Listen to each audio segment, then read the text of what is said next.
The now infamous Burnett versus National Association of Realtors, Anywhere Real Estate, KW, Home Services, RE/MAX case was just approved, folks.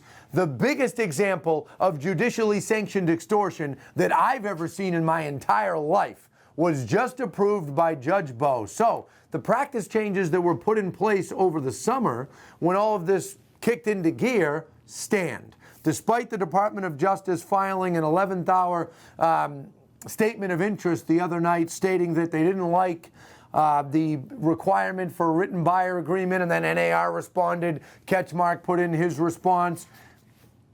It didn't matter.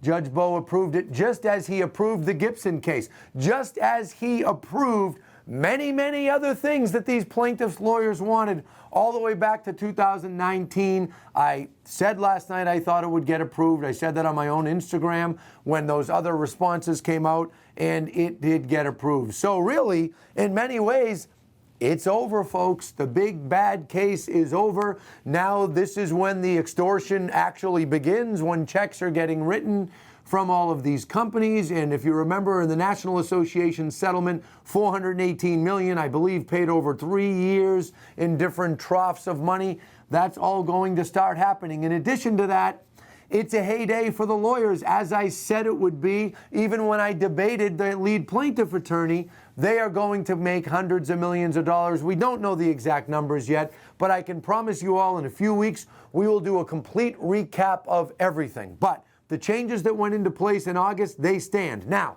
for those of you that are more local, I just so happen to be in Massachusetts, which is the land of MLS PIN. And remember, there's a separate MLS PIN case called Nozelek, and the Department of Justice had filed the statement of interest on that case. That case essentially got stayed in the summer. It did get stayed and essentially was put on hold. You watch that judge, Patty B. Saris, she's going to come out and she's going to say, okay, the way that we're doing this settlement is like the National Association settlement. So as I had said back in the summer, the days of commissions being listed in MLS are over.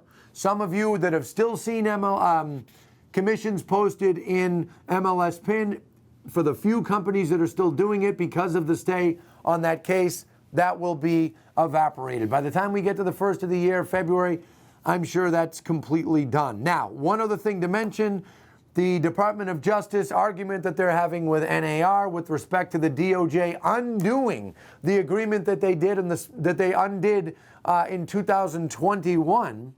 That argument NAR is taking right to the Supreme Court, and that's part of the reason that there is some talk about clear cooperation now. As I've stated before, I feel strongly that clear cooperation should stand. There will be more to come on that. But in this infamous Burnett case, it's been approved, folks.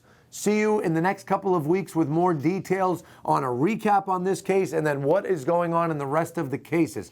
Happy Thanksgiving to everyone.